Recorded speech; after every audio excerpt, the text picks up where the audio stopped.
Diagwit, beloveds. Today we honor the power of women.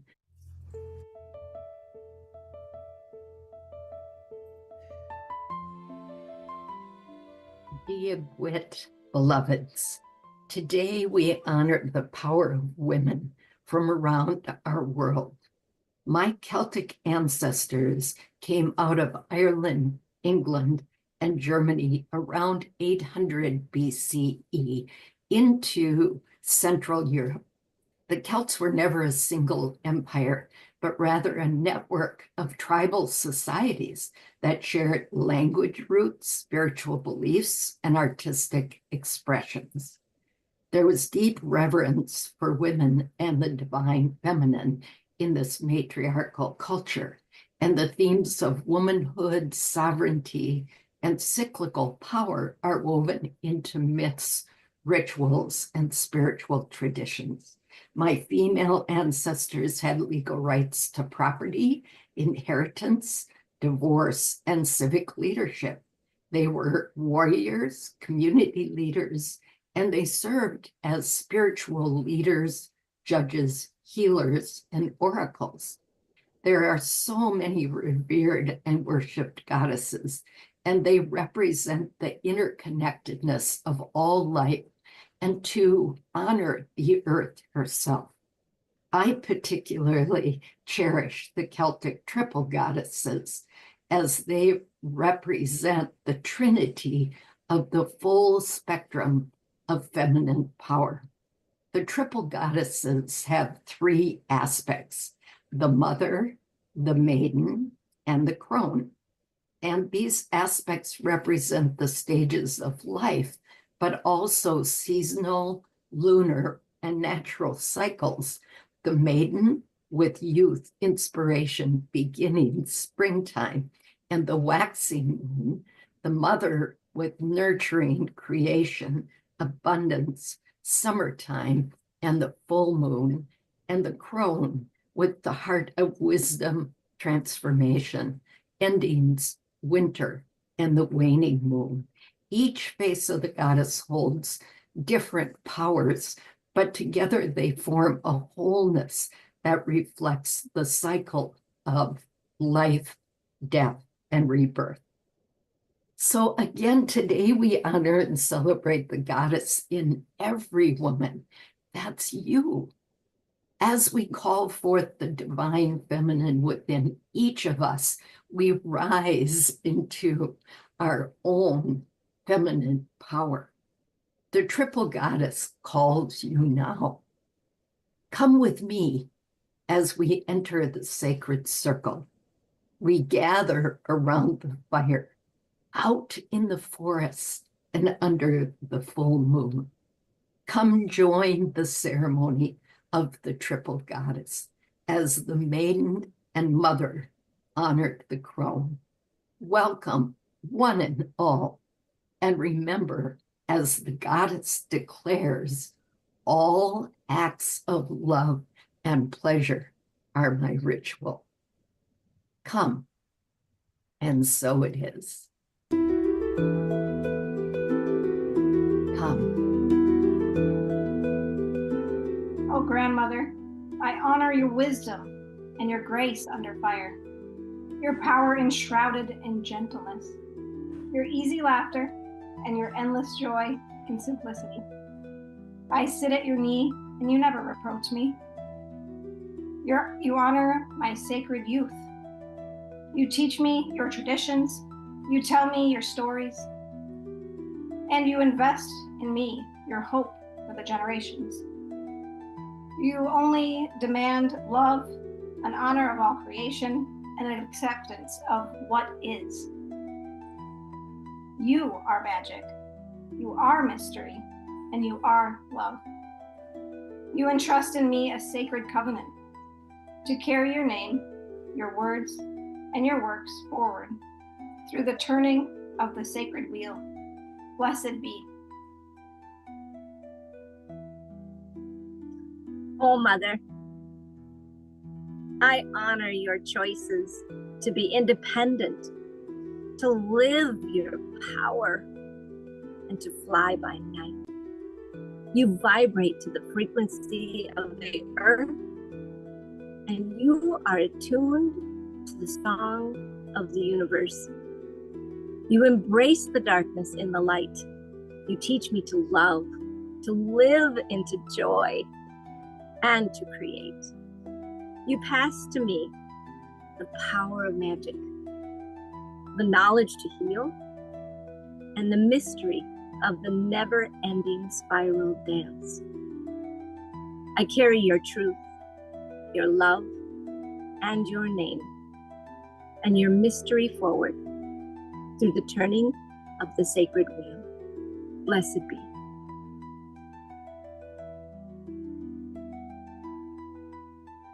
Oh, my children, young and old, you hold the mystery of magic in your voice and in your soul. You are the future. Know who you are. Trust and honor your own wisdom, and know that I am with you. In your waking and in your dream time, I am with you. In your joy and in your grief, I am there. I am but in the next room, waiting for your summons. You will hear my whispers in the trees. You will hear my song in the wind. You will know my truth in your heart.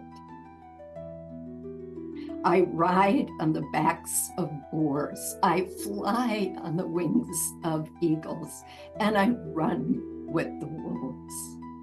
It is I who draws the lightning into the palm of my hand. It is I who brings the fire to nurture the land. It is I who crashes the waves against the shore to refine the rocks into fine sand. I am in you, and you are in me always. I am love, you are love, we are love, and love powers the universe. Together, all things are possible, and all things manifest. The wheel of life turns in an unending cycle. We are born, we live, we die, and are born again. In this spiral dance, the message and the lesson is the gift.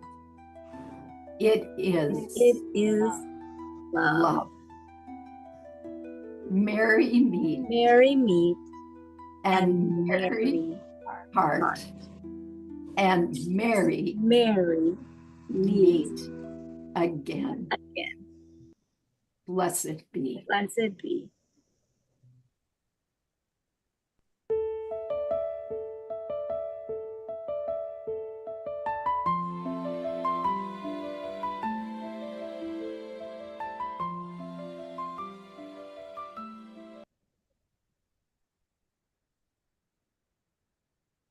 We want to warmly welcome you to part 2 of the Founding Mothers Red Tent Ceremony and Stripe.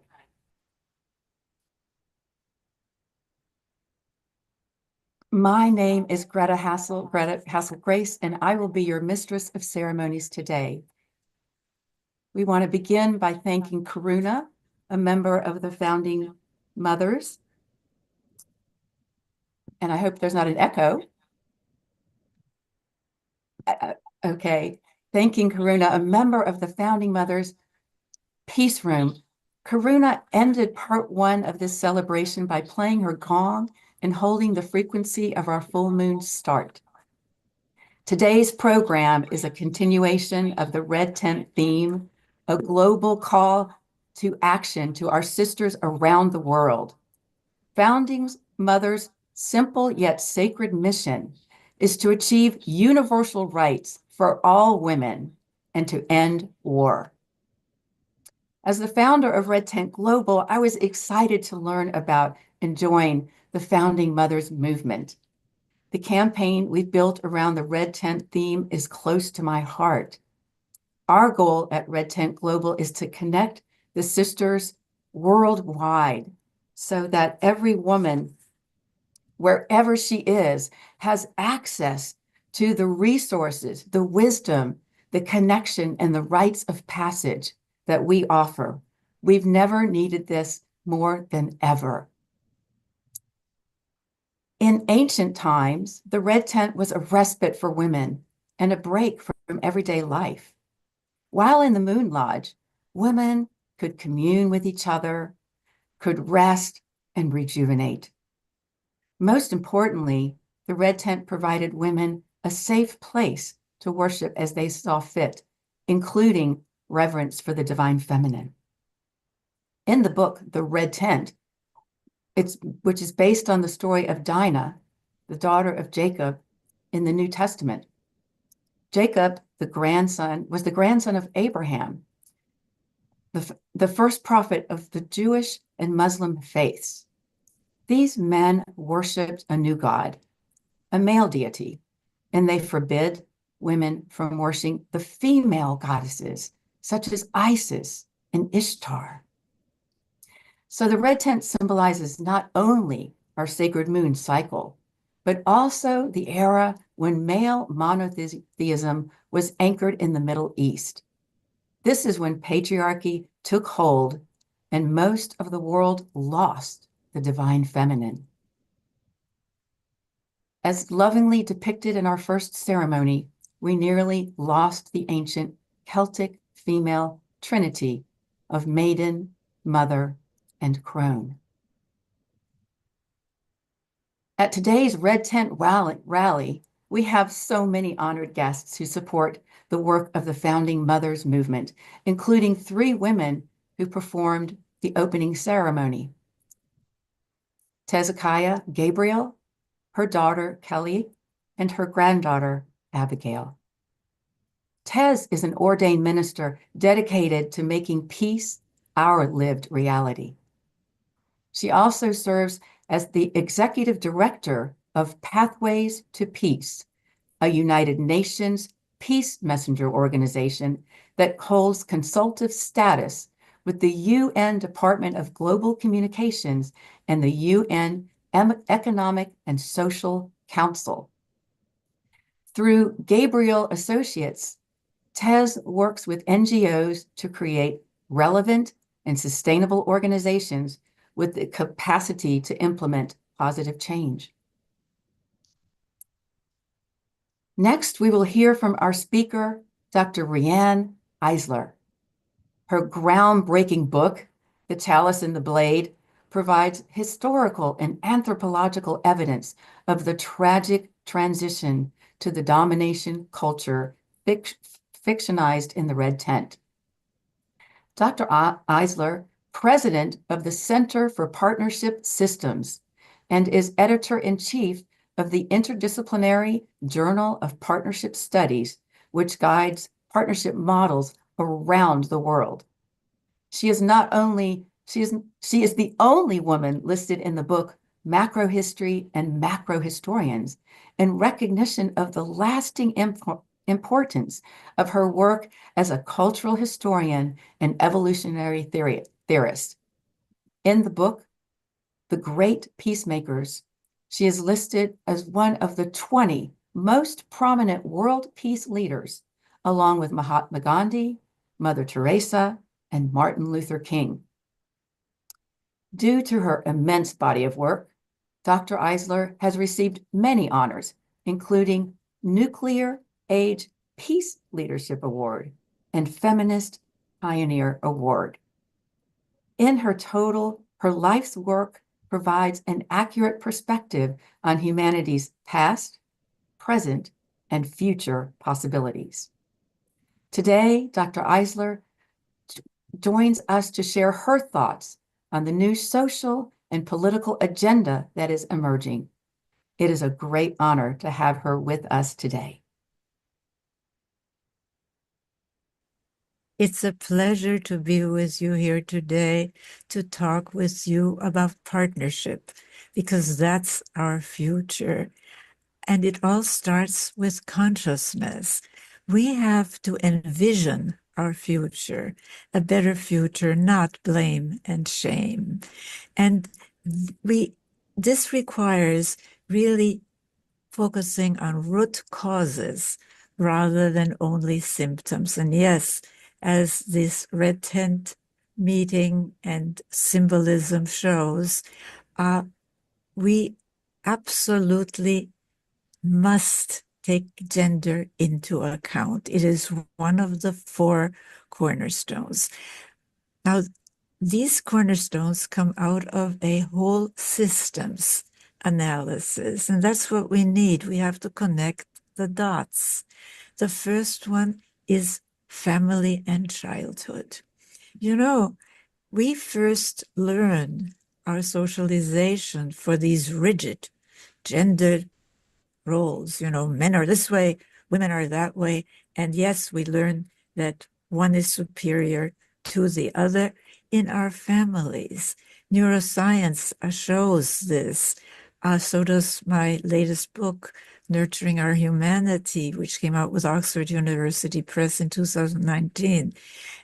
We must understand that nothing less than our brains are at issue when in the first years of life, and they take place mostly in families.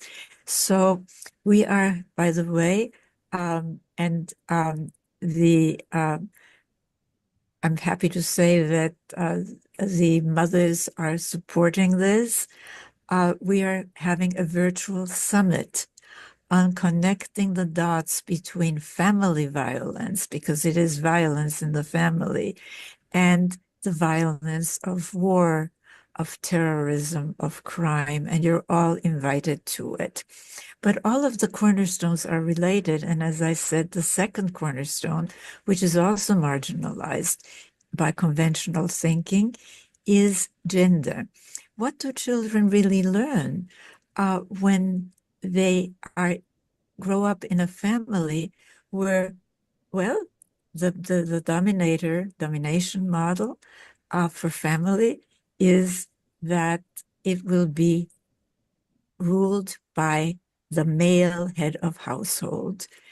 And the 2 basic forms of humanity, the male form and the female form, and of course everybody in between, these are rigid stereotypes in the domination system, but they're much more fluid in a partnership system. And in a partnership system, we do not learn to equate difference, beginning with the difference between the in-group of mankind and the female other, with superiority or inferiority, with dominating or being dominated, with being served or serving.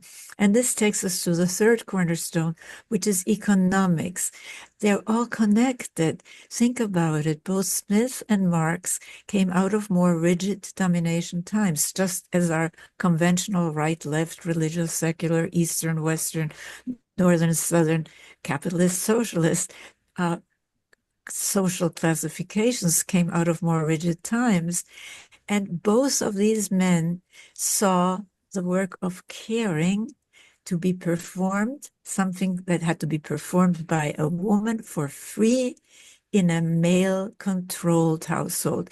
And GDP perpetuates this, even extending it to our Mother Earth, to our natural environment, so that a tree is only part of GDP when it's dead, when it's a log. Which takes me to the 4th cornerstone, and again, they're all connected. The 4th cornerstone is story and language. We've been told so many false stories, like original sin and selfish genes. They fight one another, but it's the same story. We are bad. We have to be rigidly controlled from the top, as in God-fearing. So here, and also language. I mean, I had to coin new language. The difference between hierarchies of domination, we all know this based on fear, and hierarchies of actualization that are empowering. And the term empowering is really part of the trends towards partnership, as is the women's movement, as is the children's rights movement, as is the environmental movement, as is the anti-racism movement. We have to start connecting the dots. So thank you. And I love the work you're doing. Thank you, Rianne, for expanding on the root causes of the domination worldview and the solutions that will help us achieve a gender balancing society, a goal shared by the founding mothers. And yes, the new story of partnership and peace will require a global reset. Past cultures have followed this advice, as in the case of the ancient Jubilee. In the Jewish tradition, Jubilee was observed every 50 years, and it was a time of liberation, restoration, and renewal. Slaves were freed, debts were forgiven, and land was returned to their original owners.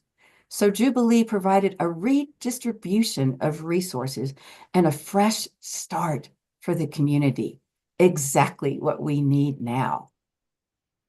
To expand on this theme, grandmother Ejna Fleury will speak next. Ejna is a member of the Peace Room, the Founding Mothers Executive Team. She also serves as the first peace ambassador of the Crow Creek Tribe of South Dakota. Welcome, Grandmother Ejna. Thank you very much. And let's see, do I have my... Just double checking whether my microphone was on. Yes, welcome, welcome. Thank you so much.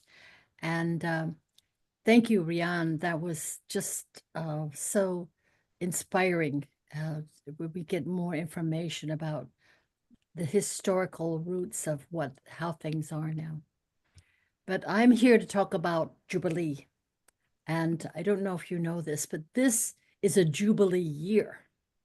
So what does that mean? What can it mean? And what should it mean? And it's my great privilege and honor to delve into the spirit of Jubilee. As was mentioned, within some Judeo-Christian traditions, we have made Jubilee into an aspect of forgiveness and celebration. This is important. The forgiveness. Forgiveness is so full of grace and kindness, love, generosity, connection, tenderness, redemption, purification, fulfillment. Forgiveness is rooted in joy. It brings you to joy. I did meet a South African man last year who led a guerrilla band in massacres of whole villages in South Africa. And he cried as he told this story. We all cried as we listened.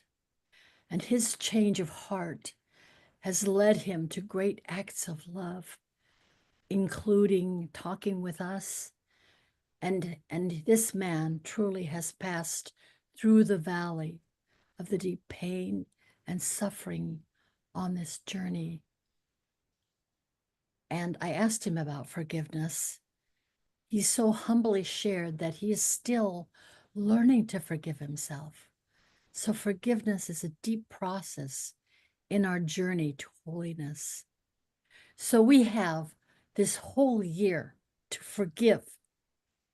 And even if Jubilee, every Jubilee is once every 50 years or 25 years, what is important is that all the debts, the crimes, the slanders, the return of land, the forgiveness of wrongdoings. What a notion, what a notion.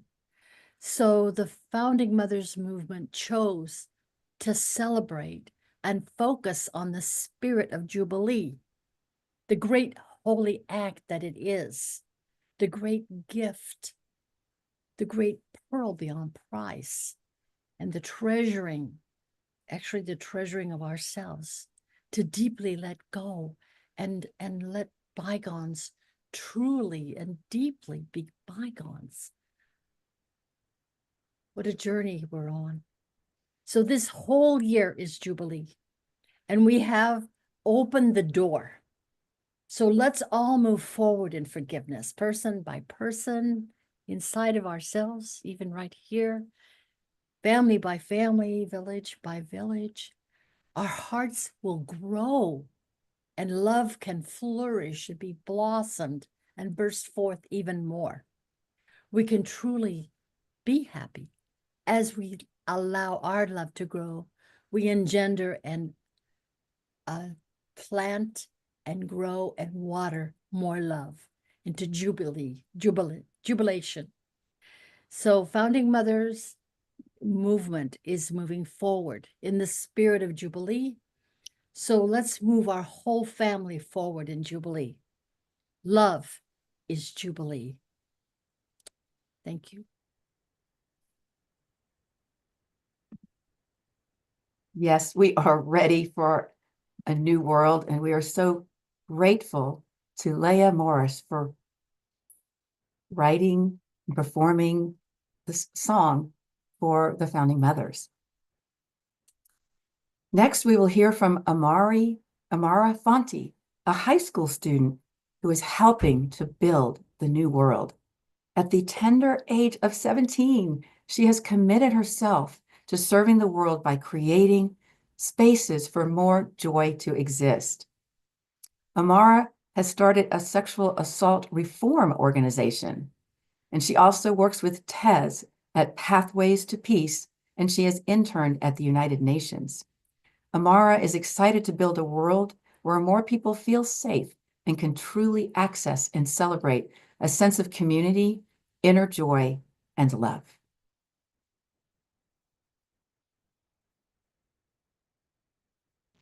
Good evening. My name is Amara Fantel, and I'm a 17-year-old here in Colorado.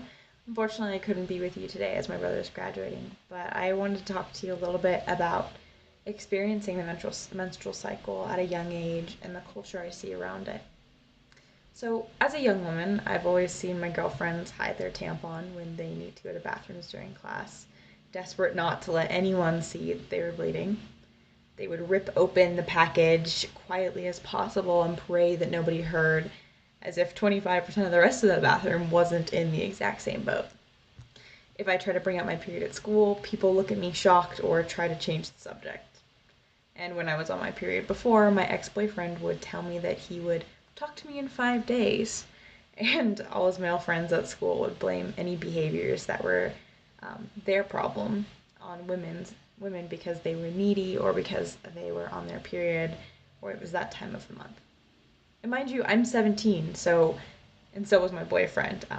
So imagine in a culture where periods are so taboo, what will happen to these boys in 10, 20 years down the line when their opinions are continuously perpetuated.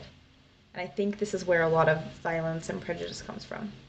And it's ridiculous. Women are strong and they are no less powerful in their periods. Our cycles do not define our actions, and they should never be used as a weapon to harm our reputation or take away our control. Our natural body process should not be used as a tool of shame. The thing is, I think people aren't born ashamed. They become that way when they're taught that something about them is wrong. For so long, I think we've decided as a culture to make periods disgusting. We've decided there's something to downplay, to ignore, to pretend it's not existentially evident in 50% of the people across the world in their daily lives. Because it's not just our period, it's our whole cycle. I think we need to make a large cultural shift, and as immediately as possible. We need to stop seeing periods as something that hinders us. Instead, I have a kind of a hot take, we need to see it as a tool for what I think is the most important thing in life, and that is joy. So since I was young, I've been kind of obsessed with joy, especially the joy in things we regularly complain about. When it rains, I like to jump in the puddles. When my car breaks down, instead of being angry, I like to see it as a sign from the universe that it's time to take a pause, step outside, enjoy the sunshine for a moment, most of the time at least. And when my room wasn't ready on vacation one time, I didn't get huffy. My mom and I instead put on some jamming Bob Marley music and learned how to salsa dance together. We weren't very good, but we created a core memory and met a lovely bellhop who taught us how to tango. And that's because we chose joy in an experience where joy wasn't the expected response. And I think we can turn anything into joy, and that includes our period. Instead of getting upset or angry because we find our mood changing during different times of our cycle, I say we embrace it and let it be kind of fun almost. Because of the cycle, we get to stay out of stagnation. We're constantly getting to experience new things, new emotions, and I think this is pretty cool. Instead of feeling trapped in ourselves constantly, I think our period lets us morph as our weeks and months go on. We get to connect to the lifeblood within us that gives us immense power to create new life. And I think there's so much joy in that fact if we let ourselves experience it. Really, I think that at the end of the day, our cycle is not going to change. Women have always had our periods, and we will always have our periods. So why are we getting so angry about something that's not in our control? Why are we making women feel ashamed for something that they have no power over? The only thing that I think that we have the capacity to do is to control our own reactions. We are in charge of our own happiness. But I say, for the sake of girls everywhere, that we take back the power of our period and teach girls that it is part of life and not a bad part. Teach girls that they'll see their emotions change throughout a month and that it can be exciting. Show girls how to experience this joy not only in our periods but in our life. I think that we're often so suppressed and we're told that we just need to get through life and get through the hard things so we can figure out the joyful things. I don't think that's true. I think that life is joyful if we let it be joyful. And that's something that I really want to impress on people at a young age. It's something that I'm so grateful to have learned, but it's not something that everyone experiences. And I know not everyone has it easy, and it's hard for a lot of people. But I think if we can start shifting things to look at this from a joyful perspective, we can take back our power as women and take back our joy in being and existing. Thank you so much for having me here today. And I hope that going forward, you remember something. You remember to encourage joy, to live through joy, and to love one another every day. I love this quote, and it says that love one or two things, find joy in one or two things. The rest is all confetti.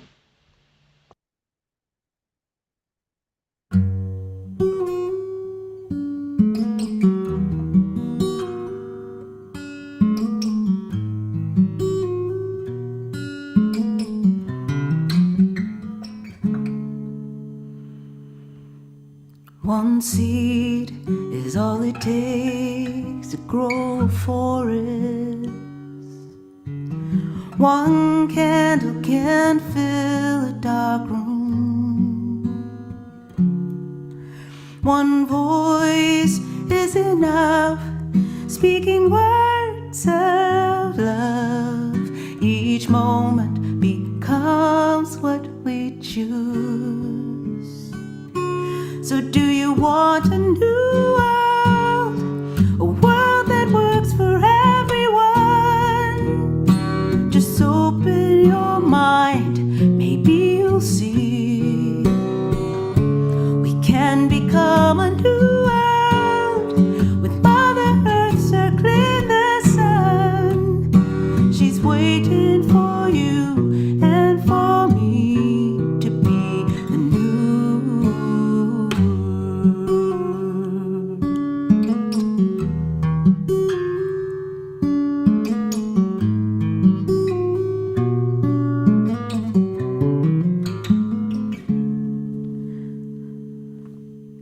Our dreams light a path for us to walk on. Our songs keep our spirits alive. And each little child helps remind us why we not only might, we must thrive. So do you want a new world? A world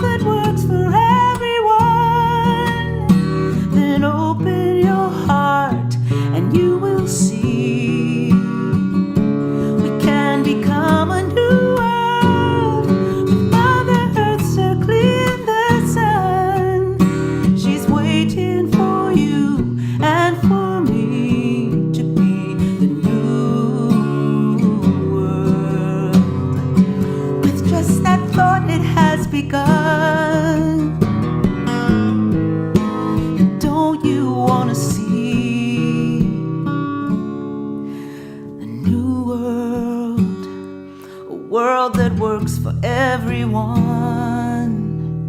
Then open your life and you can be the coming of the new world, with Mother Earth circling the sun.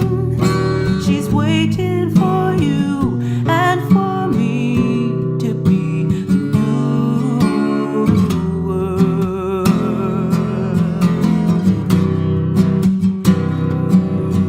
Be the new world, the new world, the new world, a new world.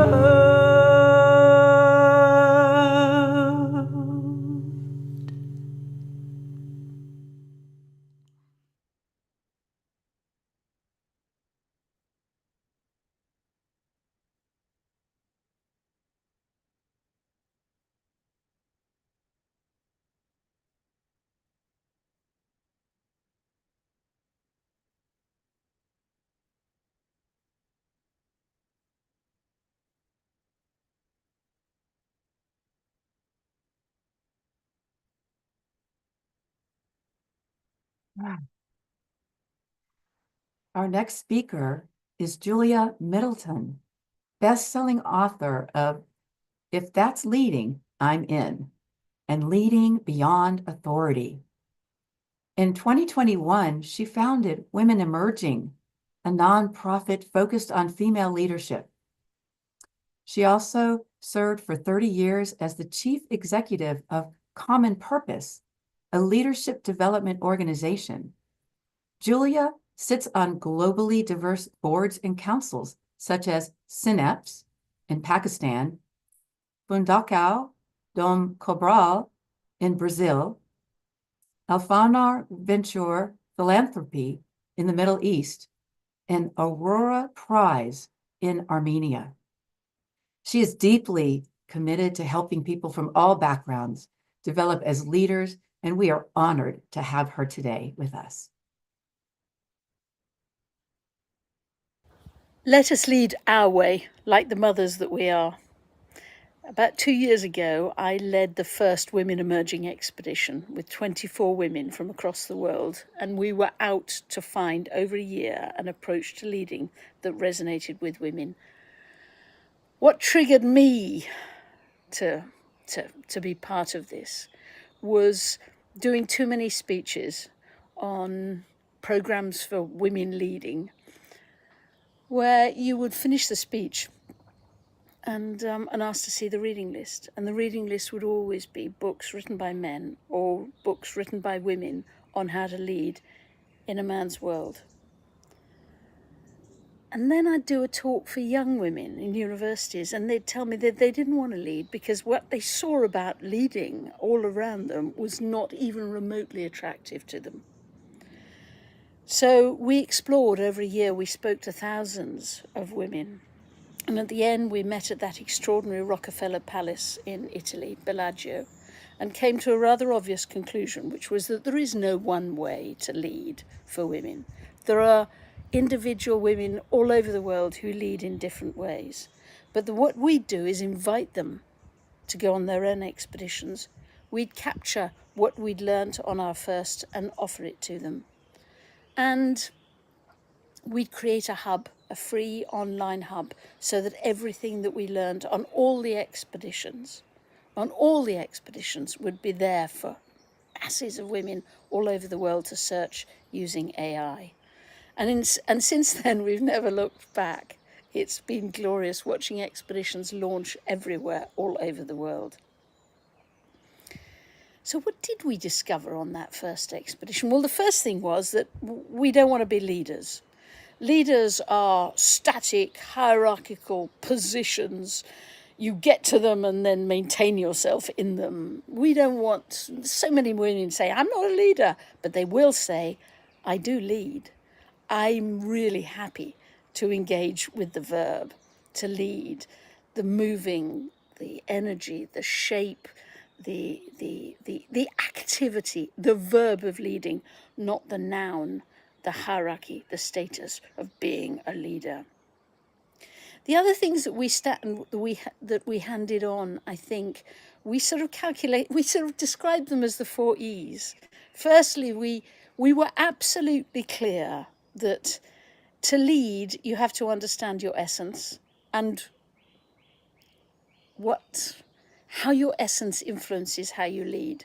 Whether in your essence is how you're educated, or your relationship with your body, or what you hold sacred, or your ancestors, all that influences how you lead. And one of your bits of essence is your motherness.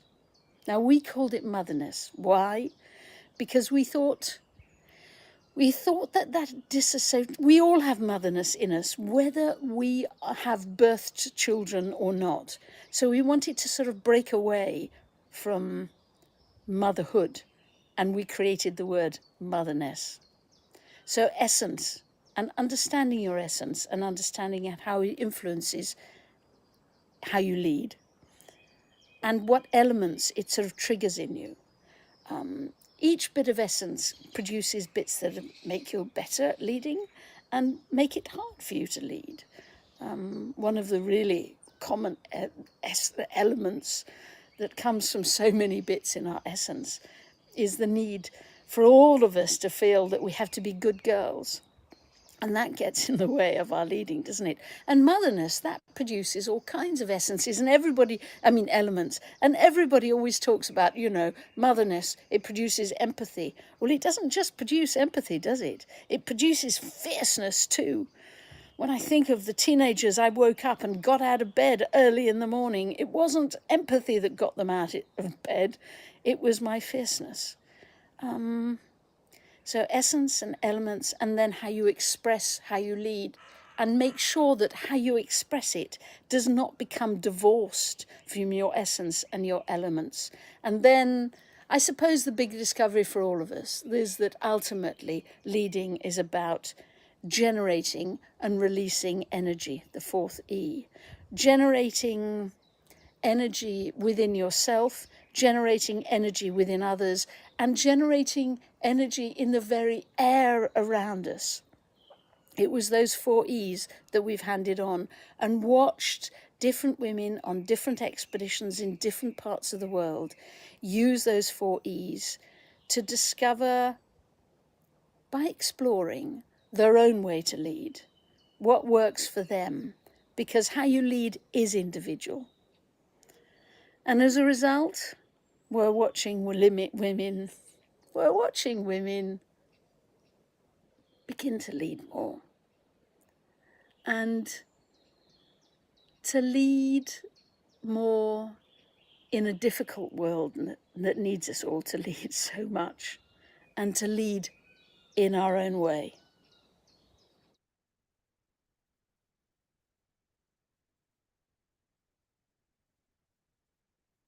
Thank you, Julia, for your inspirational words and empowering body of work. We share your vision of a world with women in every boardroom, every legislature, and at top tiers of leadership in all sectors of society. Next, we have a special ceremonial message from Brooke Medicine Eagle, a revered Indigenous wisdom keeper and shamanic practitioner. Through her ceremonies, songs, and healings, she serves as a catalyst for wholeness. Grandmother Brooke is the author of literary classics, The Last Ghost Dance and Buffalo Woman Comes Singing. Her teachings, music, writings, and wilderness spiritual retreats have touched the hearts and minds of people worldwide. Decades ago, she brought forward ancient Indigenous moontime traditions and other women's mysteries. Her work with white buffalo women gives foundation to the power and magic of the feminine. Today, she continues to strongly support healthy menstrual practices for women's mind, body, and spirit. Hello, and blessings to each of you. I'm joyous to bring you powerful information about what, in Indigenous way, we call moon time, since all natural women have our bleeding time following the cycle of the moon. So let me take you to the beginning of our mysterious and amazing power and how it can be used to benefit all our relations. You might want to even close your eyes for the journey. In the beginning, there was nothing. No material thing existed. What was there was this great, deep void in which rested the dreams, the seeds, the eggs of potential for everything that could ever be in the material realm. This plush, dark void is the womb of the primary feminine, the Great Mother, and it is love. Then out of nothing, the Great Mother Love called the Father Light. When they joined, a passionate outpouring of creation began, and universe after universe, star system after star system, and material reality came to be.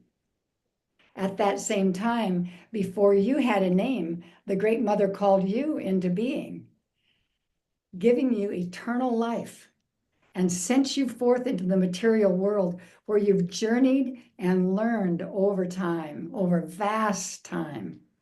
Now you've come here to this beautiful earth in a time of great need, when we humans are creating a horrible extinction, which will include ourselves unless we come into harmonious life ways very quickly.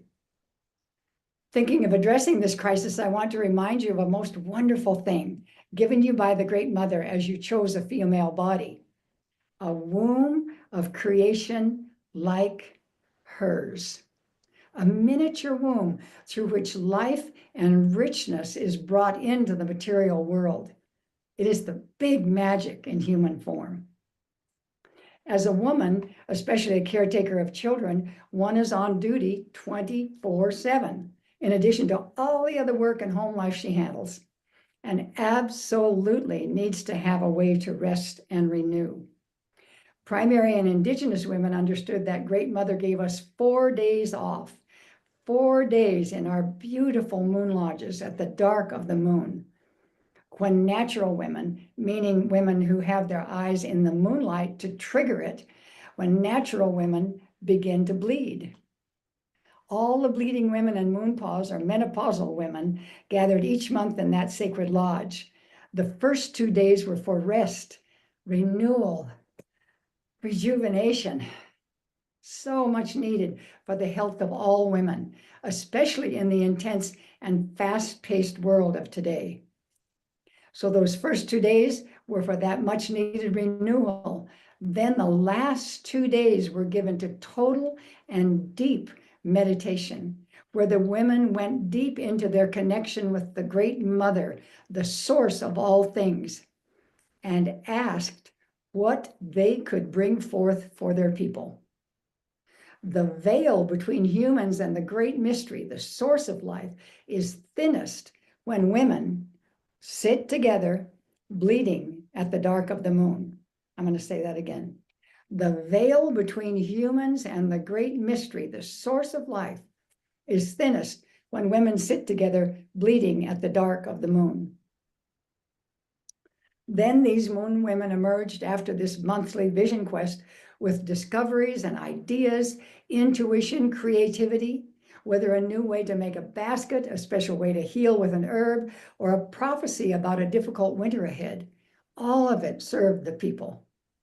In this way, all women were developed as deeply spiritual and profoundly wise.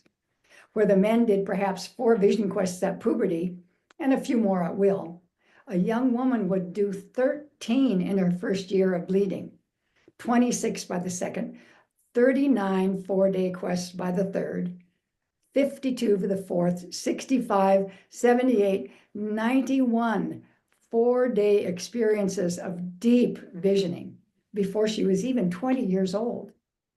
All done sitting with wise women who had vision quested thousands of times in this sacred lodge. And since the dark moon comes at the same time all around the earth, women everywhere at the same time were in their moon lodges praying and bringing forth wisdom. Now that is women's power. The highly developed wisdom women, elders of the tribe, became the greatest richness and guidance of the people, choosing the chiefs and guiding the way for taking care of their people and taking care of all things. For at menopause, their dedication becomes to take care of not just the children around one's skirts, but the children of all life, a sacred ecology in practice. In this time of great challenge, the kind of wisdom and guidance, that kind of wisdom and guidance is what we need to find true, workable, and lasting solutions to the critical issues facing us on Earth. To bring them from the great source, bring them through our wombs and our hearts from the great source of life itself.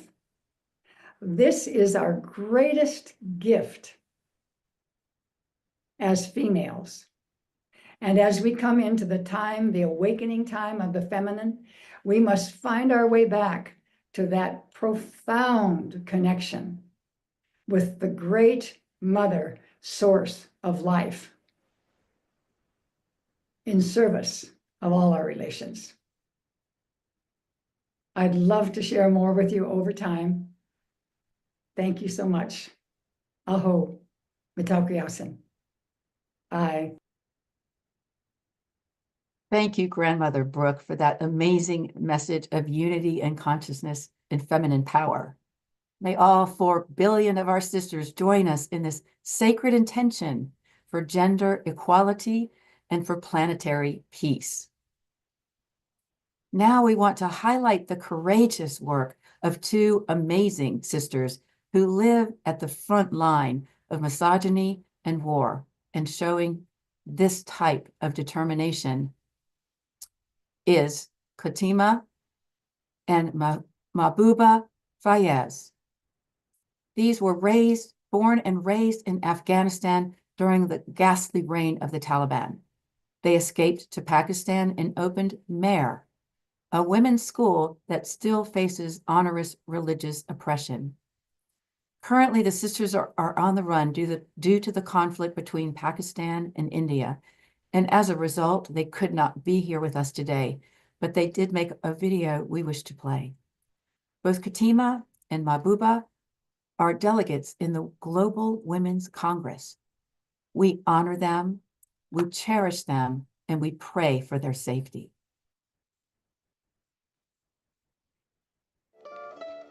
The vision of Mehr Group is to show the world that being a girl is not a crime, and to lead the way in global women's leadership.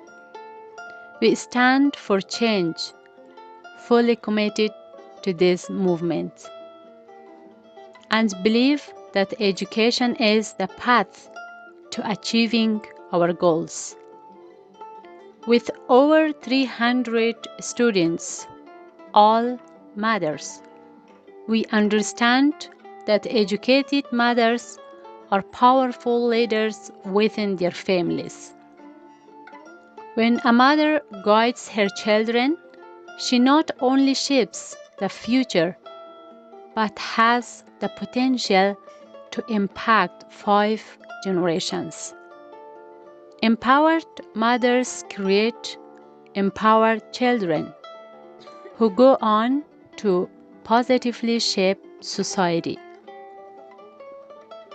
Our students are divided into groups of 5 to discuss the importance of literacy and awareness, support each other in their studies, and to learn the value of collaboration, friendship, and mutual support.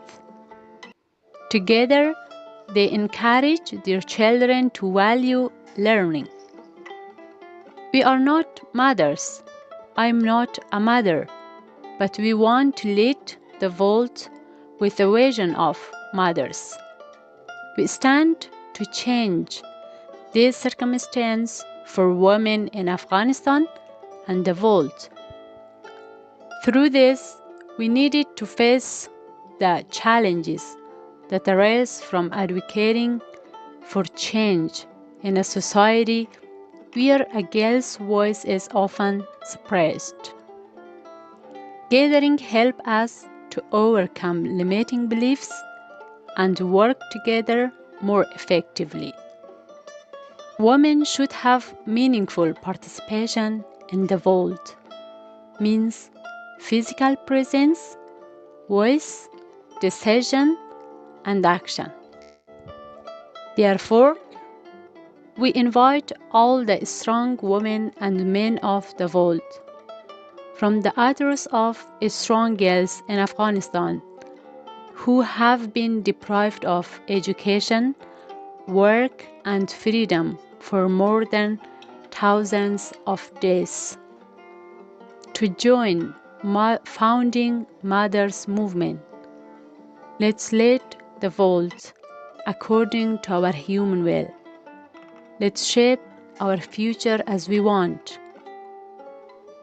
With female leadership, we can show hope, love, peace, mutual acceptance in the world that no girl thinks of simple human dream like going to school.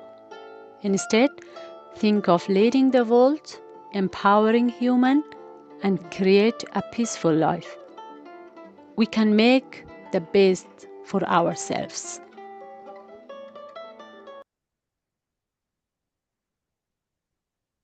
Our last speaker today is Reverend Laura George, JD, who represents the justice and governance sector in the Founding Mothers Peace Room.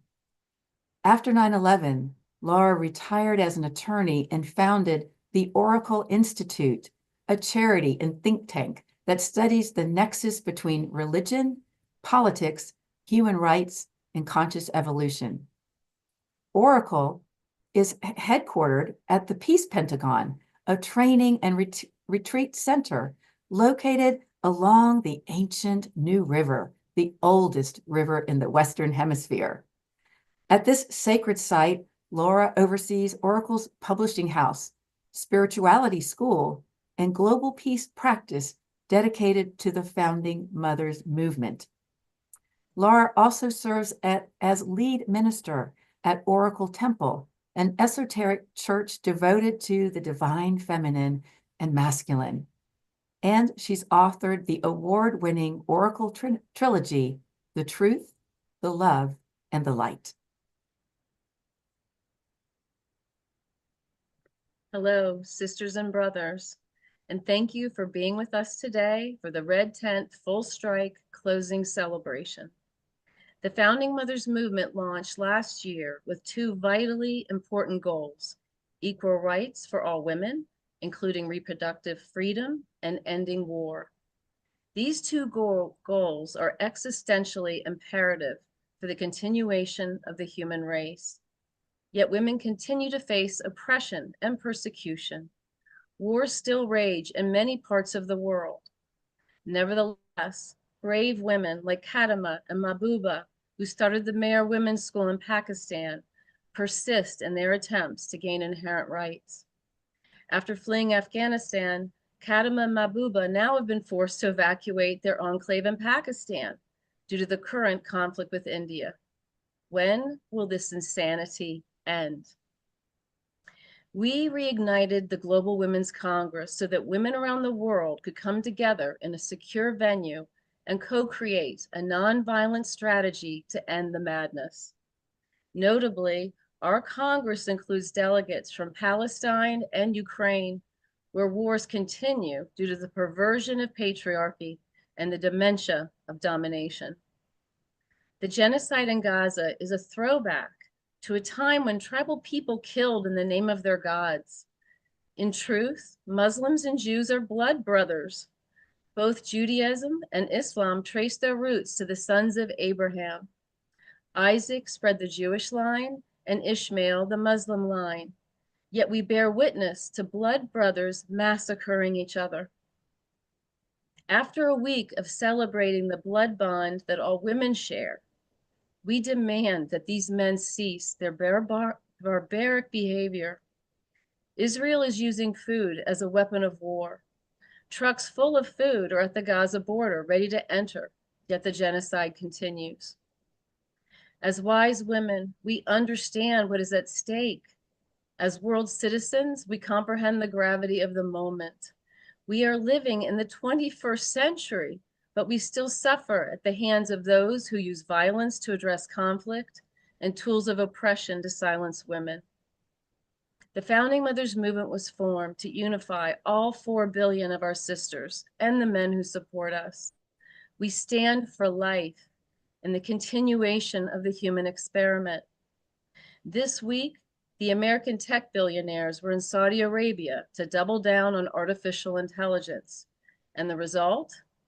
The male monarchy of Saudi Arabia is investing $10 billion in AI, while the US Defense Department has budgeted $25 billion for AI in 2025. Speaking of 2025, let us be ever mindful of the ominous plan by that name. Project 2025 is not just an American nightmare. It is a global attack on freedom, democracy, and women. The Founding Mothers are watching all these developments. Sadly, it is clear that the progressive paradigm shift of the 20th century has reversed course. In fact, we are losing liberties on a daily basis all around the world.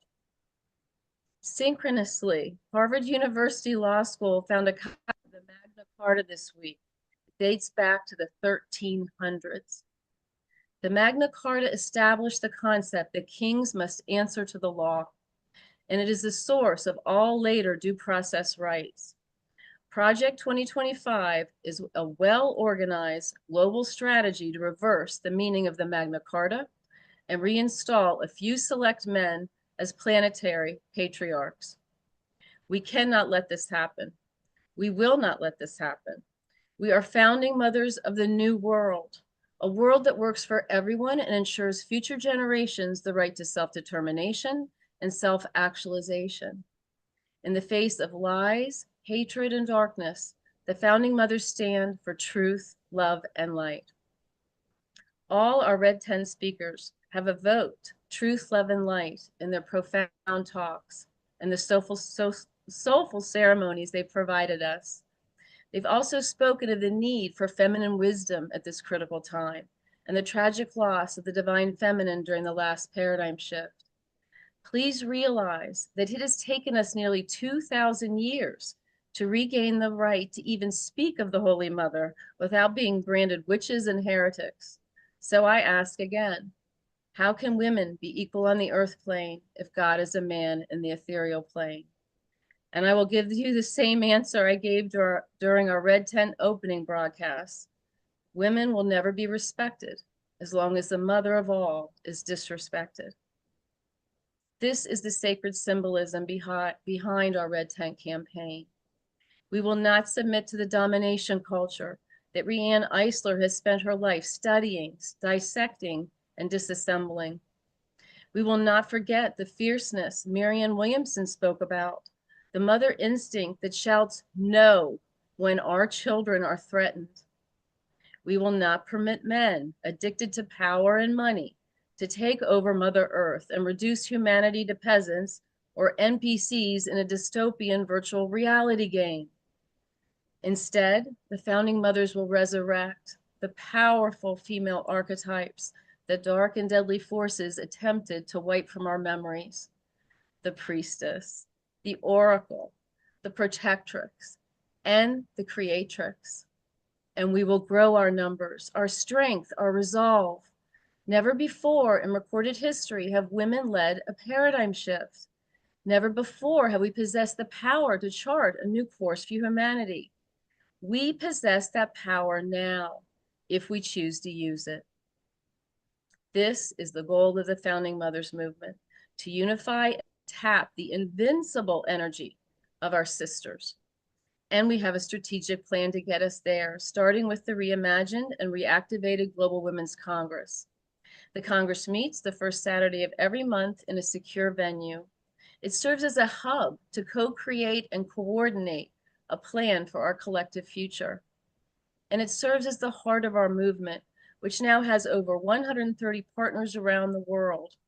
In this way, the Congress constitutes both a centralized venue for strategic decision-making, plus a decentralized network of active and allied coalition partners. Most of the movements of the 21st century have failed due to a lack of planning and leadership.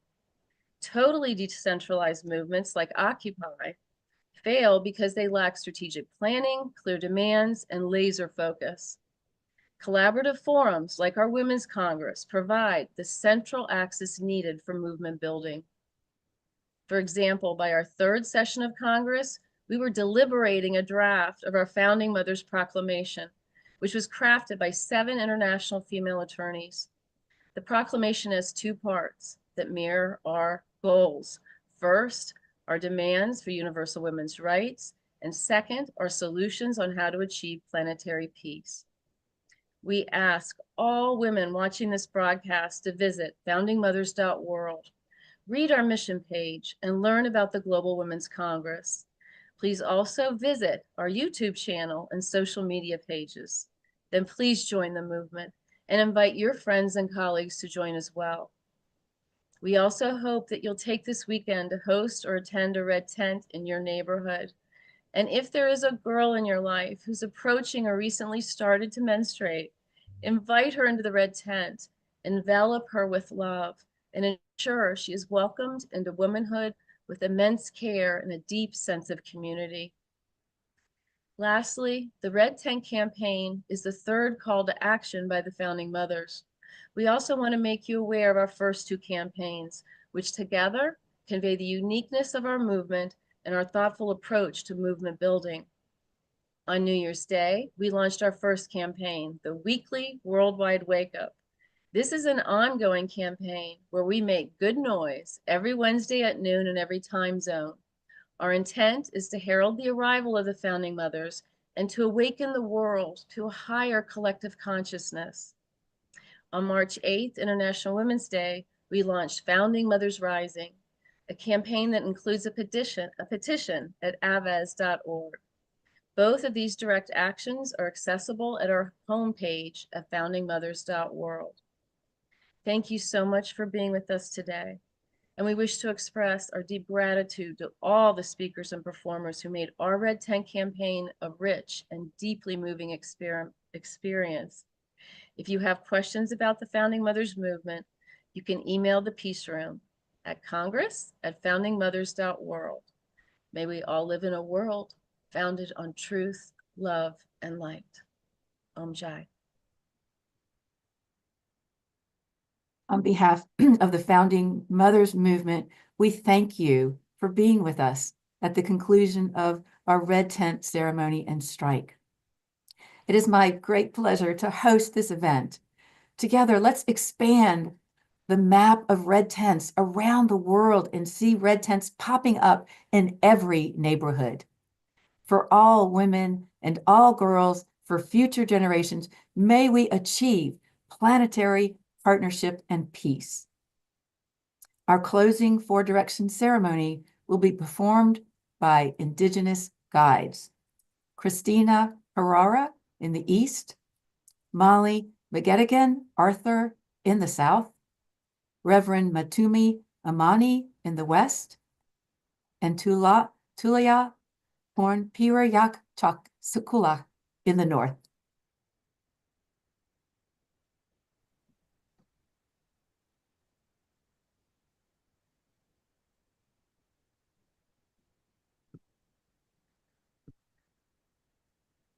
Welcome, everybody. It's been a glorious week with our red tents, and I'm so thankful that we've had this time to really focus and to deepen, and that we've taken time, set aside time to really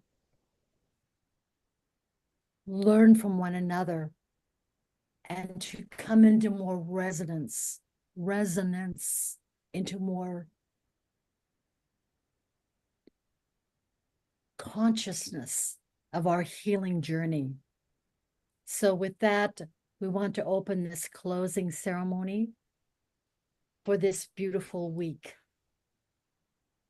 We want to thank you, Creator, for being with us,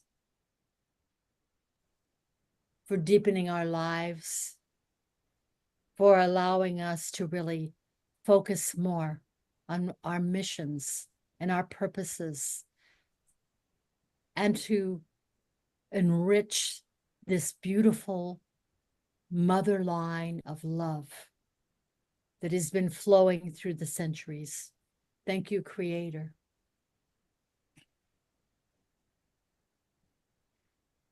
And we want to thank each of the directions.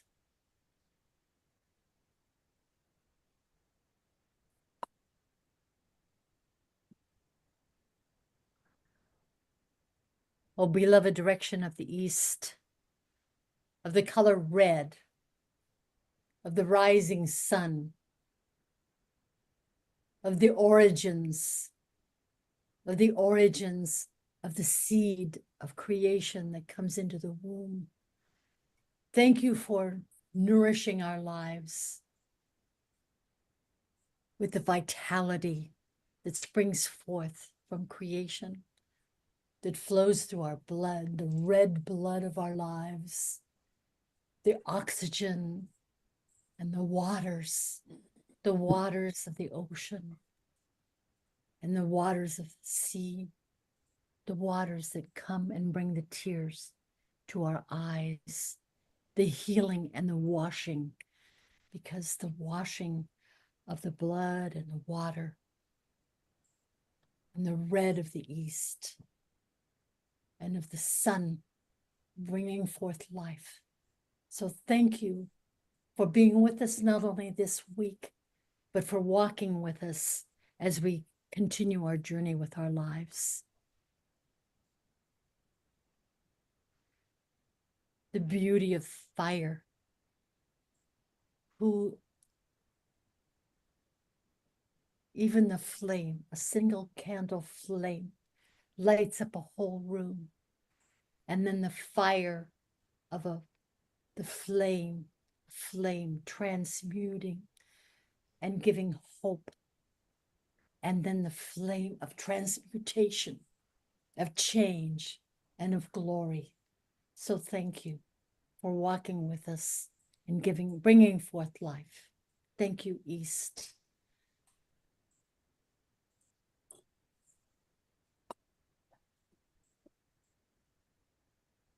And we move now to the south, the color white, with Molly McGettigan, Arthur, who will speak to us about white and the south.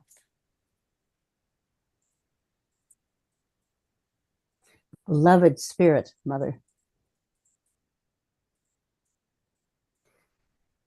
who's the flourishing and the blossoming and the growing in the summer warmth and the embrace of the sun for life growing and enabling a harvest for us to feed our children and our grandchildren with the beauty of our Mother Earth, and to understand our mother line to the beginning of life goes to the stardust. And because we are all made of that stardust, all life is made of stardust together. And we, as life givers, know what that relationship means in the purity of our hearts and the understanding that we have the authority to open our hearts and embrace all of life, and that we are capable and loved and loving for all time, past, present, and future. And thank you for the anointing and the authority from our beloved Spirit Mother. Amen.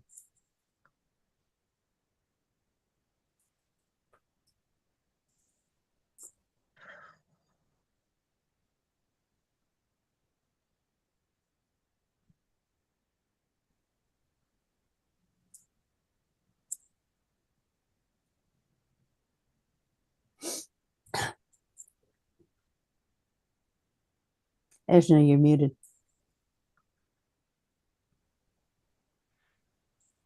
We move now to the west, where Mutima Imani will honor the color black and the wonderful direction of the west.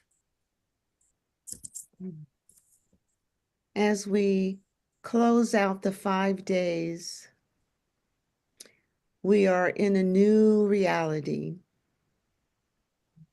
We have planted the seeds in the blackness of the soil of the West. I invite you each evening as the sun is setting, wherever you are in the world, to let go of your fear, your shame, your guilt, your anger, your rage, and understand that being human is divine. We are not sinners. We have awakened to the power of love through the mother, through the earth, through the womb. We invite you now to live from that place where you're not afraid of blackness, because each day the sun sets and we can be assured that it will rise. Let us rise. We are stronger together.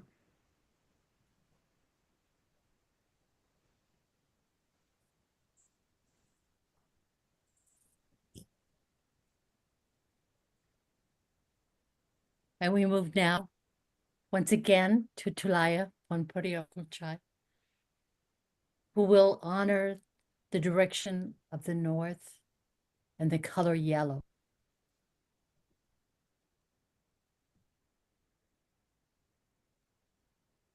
O Radiant One, you are not just a part of the shift. You are a carrier of the template for what is to come next. You are the golden nectar. Anchor the vision, walk the love, trust the forces, and know this: you are remembered because you never truly forgot. Be in your golden radiance. Pulsate, pulsate, pulsate. Namo tassa bhagavato arahato samma sambuddhassa. Namo tassa bhagavato arahato samma sambuddhassa.